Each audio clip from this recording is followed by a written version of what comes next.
Today, we are going to talk about some storms, some positivity, and what else is happening in the world of logistics.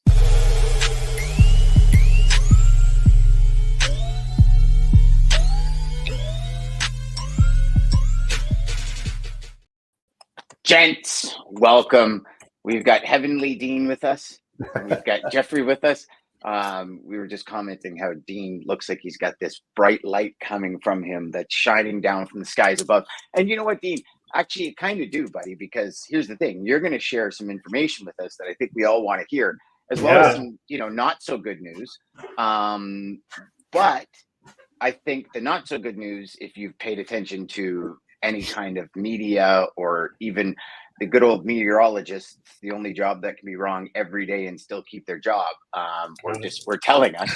But I'll negate my thoughts on the weather, people, as we sit here at the end of February and it's like +6 outside in my neighborhood when it should be -30. Right. Yeah, I'll just stop my bitching right now because nobody weather. wants to hear it. We had It's insane. It's actually stupid. right. I'm looking at, being a snowmobiler, and my daughter's a snowboarder. We're the very few people that love winter, right? Like love winter. The more snow in winter, the better I am. Now, don't get me wrong. I bitch and complain when I have to shovel the driveway 4 times a week. Who doesn't? But yeah, I know. But after that, it's like, look at the POW, baby. Let's go. And presently in Ontario, in order to get good trails, which normally I go right out of my driveway at this time of year for probably about 6 weeks. Hands down, I can go almost anywhere in Canada if I had the time right from my driveway. I actually would have to drive close to 9 to 10 hours north of where I am, and I'm already an hour and a half north of Toronto, just to get good snow, which is like everybody you speak to, it's unheard of. And then we start hearing about what you're going to talk about when it comes to the weather down south. And to me, it's like mind-boggling how all of this is happening. We're talking about huge issues coming spring in Canada for our growing season, just because there's no snow anywhere to melt and nurture the soil. Like it's all over the news. If you start looking into articles, it's all over articles. So it's going to be very interesting the kind of drought we're going to see up here come spring.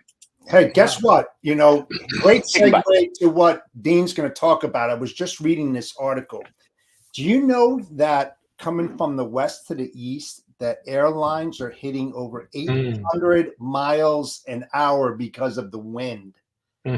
That's unheard of. I mean, you can get up to maybe 575 coming eastbound out of the west, tops. If anybody's watched on the back of their seats, the plane and how fast they're going and ETAs and everything like that, they're coming in like almost 2 hours earlier because of the wind. So the weather is definitely changing big time.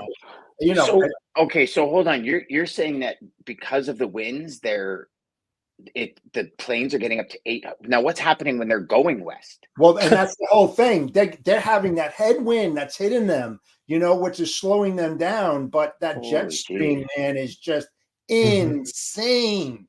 Insane. You know what? I do that because we're about 5.5 hours from BC to Ontario. If I can do it in 2, man, it's a no-brainer. So wow. When I caught the taxi to the airport on Monday for this week's trip, I was standing on my driveway and I looked down. So remember, this is middle of February. My hostas were coming up. So normally, and I looked at all these shoots coming up out of the ground, and I thought, hang on, that's like almost 2 months too early for hostas to be coming up. But then I sort of walked on the ground a bit, and it was really spongy, which for the middle of February in New England is almost unheard of. Yeah, I got the same thing, Dean. I got looking at them. Crocuses are coming up like wild. It's like things are changing. Well, it means that people will start digging holes earlier, and flatbed volumes of fire hydrants and all sorts of things will start to move a little bit earlier, as they've done in prior seasons. But the bigger story is, of course, where those winds are coming from, Jeff, out on the West Coast. So last year they had 9 atmospheric rivers hit California in between December and January. This year it's much later. and we're into February and we've had 4, and I think a couple of them may have been late January. So they're later, and the extension of that is it delays the planting season and potentially impacts other crops that are ripening. So there's already significant impact on truckload volumes of produce out of the West Coast. So that's what the bad news is, guys, that we're seeing. I looked at the data this morning. We haven't got data for last week, end of Friday, but up until the weekend prior, we were seeing 84% fewer truckloads of produce coming out of California compared to prior years. So the caveat with that always is there'll be a catch up in reporting, and citrus volumes aren't included in that, because citrus doesn't get reported until it's like a 6-monthly update. Mm-hmm. So California, you've got to watch because you don't get citrus until late. It can still catch up, but we're off to one of the lowest starts going back to 2015 nationally in terms of truckload volumes of produce. So not good news out in California. The reason that I think it's important to talk about what's going on in California, because it's really the bellwether or the forerunner for the national truckload produce market. And, rates have been dropping for 6 weeks straight now. Rates were down another 4 cents a mile last week, averaging $2.08. Fresno, which is in the Central Valley, is the largest produce market in the state. Outbound loads were 4% lower last week at $1.71 for refrigerated, like one of the biggest produce markets, even though truckload volumes in the spot market were up 6%. So rates down 4%, volumes were up 6%.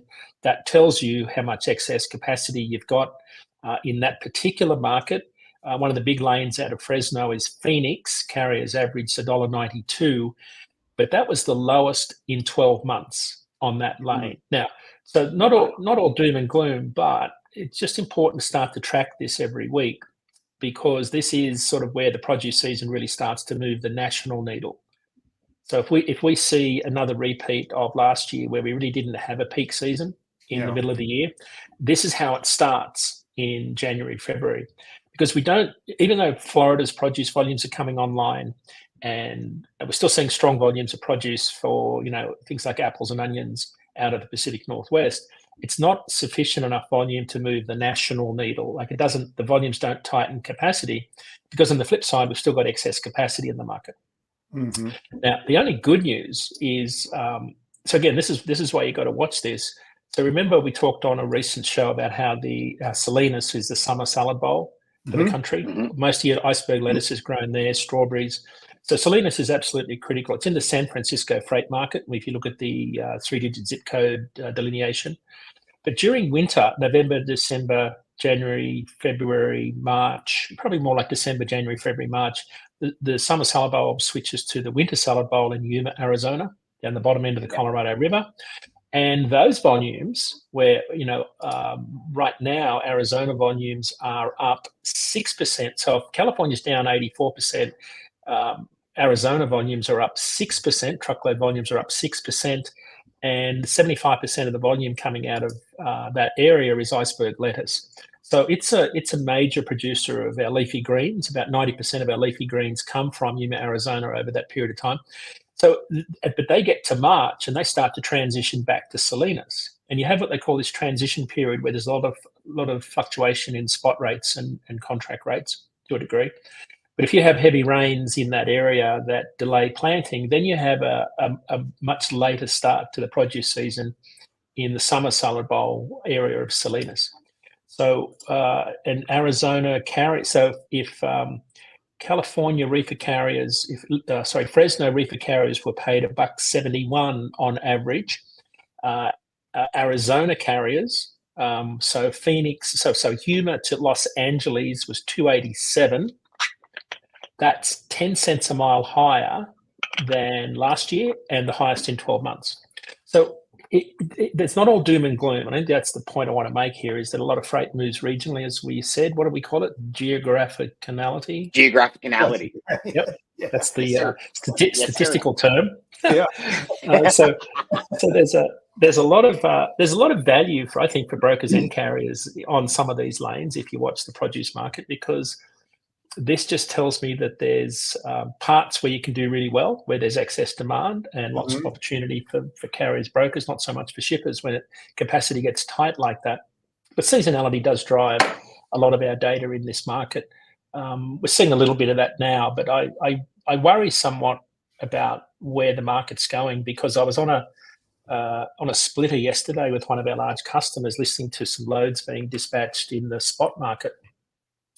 And what struck me was the amount of LTL multi-stop loads. So these were 53-foot, 40,000 pound, multi-day, multi-stop loads. The most was 8 stops on a full load. Holy crap! Who takes them? And yeah, well, so it sounds like a auto dealership delivery when you go out. Well, it's like a milk run being added to a truckload. It was food, and that's probably the worst possible place to be trying to do an 8-stopper. But this 8-stopper was over 5 states. Wow. So I'm looking at this thinking, who in their right mind would take this for the rate? But carriers were looking to get out of these markets. There were other loads that was 3 stops, 1 stop one day, 2 stops the next. Like if you lose 2 days, your opportunity cost there is $1,200 a day at least, in terms of what you need the truck to be generating in terms of revenue. Let me ask you minimum, this. yeah. Let me ask you this: are they all? I don't know if you know this or not. Are they all door to door or door to dock deliveries, or is there a lift gate involved in it? A lot of those deliveries on that go to the mom and pop stores that need the lift gates. Yeah, these were to door, so they were straight to warehouse docks, which amplifies my point, Jeff, because you can just see the hours evaporate for a carrier.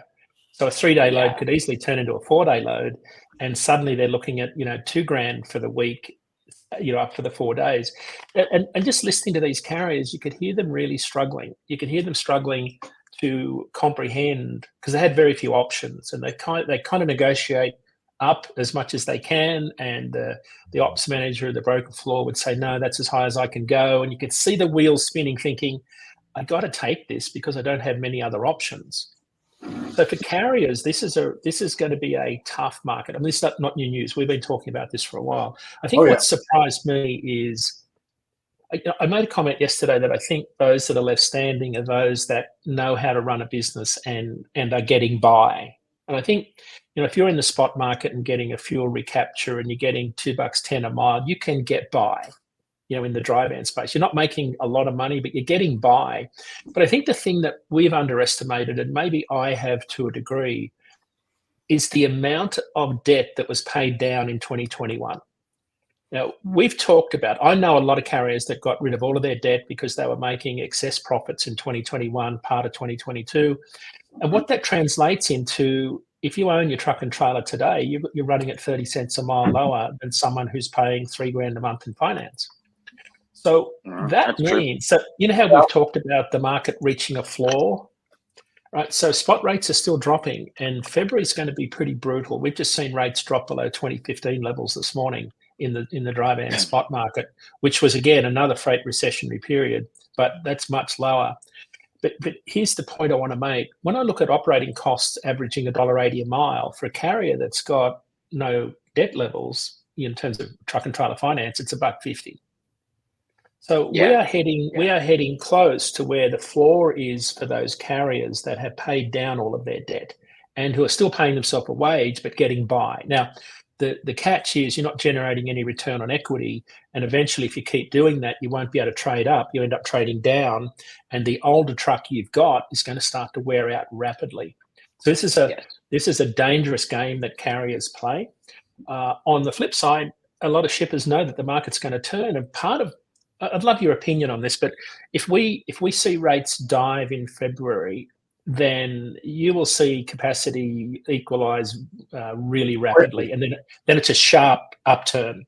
That's a scenario that I think we've got to watch for those listening that are buying capacity, because this could turn rapidly based on some of the market dynamics we're seeing now. Yeah, something, and I'll have to. Yeah, I'll have to take your quote, Dean, from I would say months ago, that even though the carriers have paid off their debt how much excess money do they have? Mm-hmm. And are they one breakdown away from bankruptcy?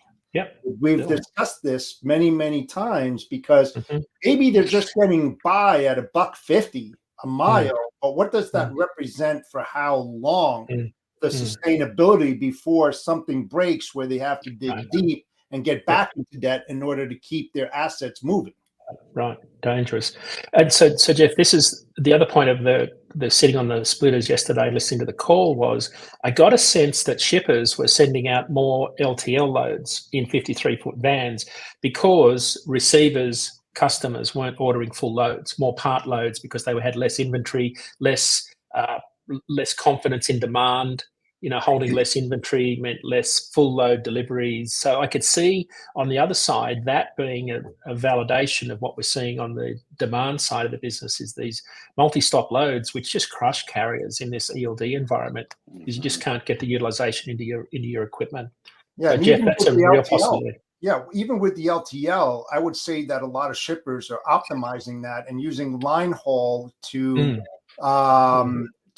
terminals in a specific geography or area where the last mile is being taken care of. I mean, if I was in that position, that's what I would do. I would look at exactly how many LTL shipments that are going and how many are going in 100 or 200 mile radius of the delivery zone and just do a line haul right to a delivering terminal and let them handle the final mile. That's probably what you're seeing. Yeah, I know a lot of carriers that make good money out of LTL, reefer LTL in particular, but you really need to know your numbers, right? You've got to factor in all your accessorials for your stop pay, your time. And I know these carriers don't have this laptop open with this computer model running where you feed in the rate that the broker's telling you and it automatically spits out. If you're on DAT1 app, you'd get close to that. If you put in the rate, it'd give you, and you put in your operating costs, it would tell you whether this is viable. But if you're stuck in a market that's, a backhaul market and there's freight there that's got to be moved and it's got some terrible characteristics, I'm not sure right now carriers have much choice just to keep the wheels rolling. So, capacity is still going to loosen. Yep. Go ahead, Dean. Well, I was just going to say the other part that and I'll finish on this, capacity is still exiting the market slower than we all expected. We're still on track to lose about 10,000 carriers this month. But what we are seeing, you've got to go. Have a good one, Robert. Go sell that car, brother. Yep. Before it's not worth as much as you think it is. So what we're seeing in the FMCSA carrier authority data is a return to, on the new authorities and reactivations, a return to long-term averages. But we're still seeing exits, revocations, at the 10,000 level, give or take, which is where we've been for almost 15 months.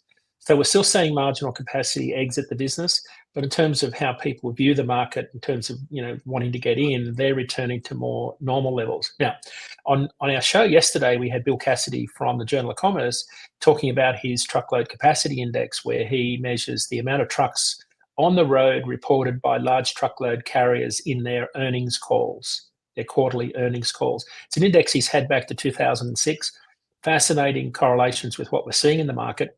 But it's down to the same level. End of last year, the number of trucks on the road for large truckload carriers in the contract market was exactly the same as the first quarter of 2018. And I don't think it's any coincidence that the freight market, when you look at any of the indices, they're all very close to 2018, 2019 levels.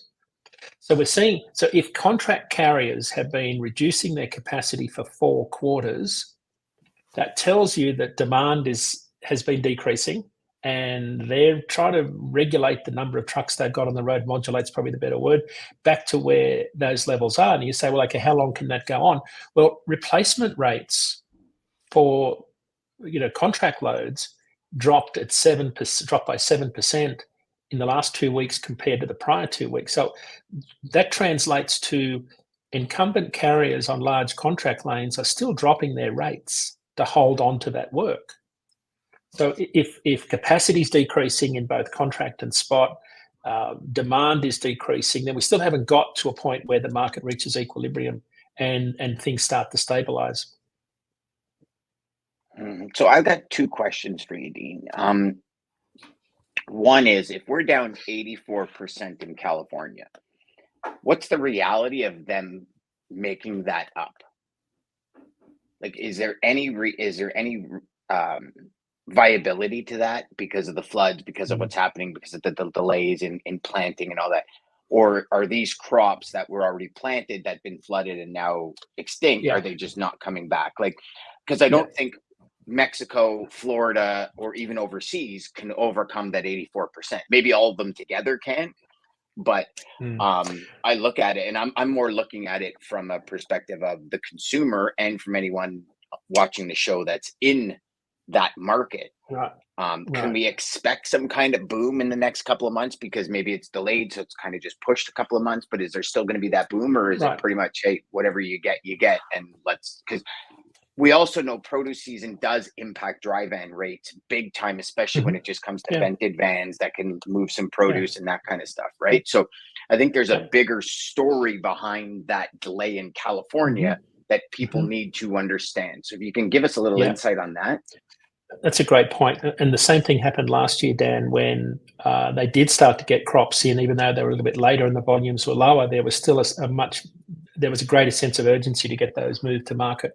So rates did move up, especially for team freight out of the West Coast. So I don't know that volumes will catch up, but I think rates will, if that makes any sense at all, because you'll have later volumes still trying to meet. So remember, produce season tries to meet, so there's Mother's Day, Memorial Day, Mother's Day, July 4. There's certain social events that stimulate produce sales. They'll still occur at the same time.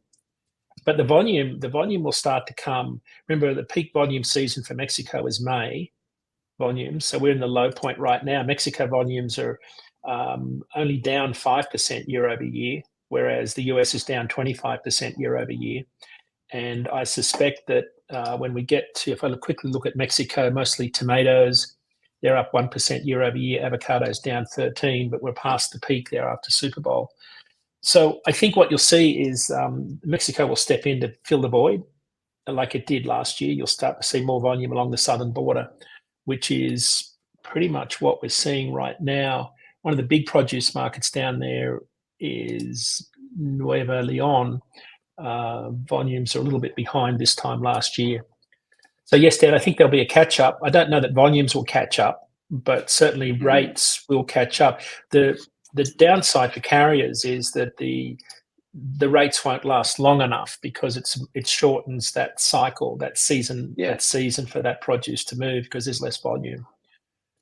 Any idea from anyone that you've spoken to on, and I guess now it's getting even harder and harder to predict what's coming next, like what's actually coming down the pipe that people can actually, I don't know if the word is pay attention to, but almost like look for, shippers can look for, brokers can look for. Is there anything that you're getting coming down, say in the next 90 days from a pipeline kind of thing to pay attention to?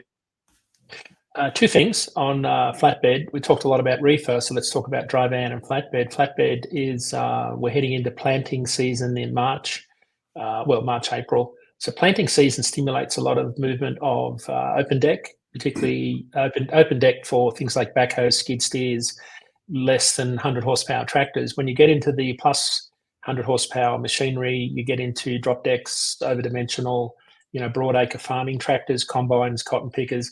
Peak import season is Baltimore. It's the largest ro-ro port in the country.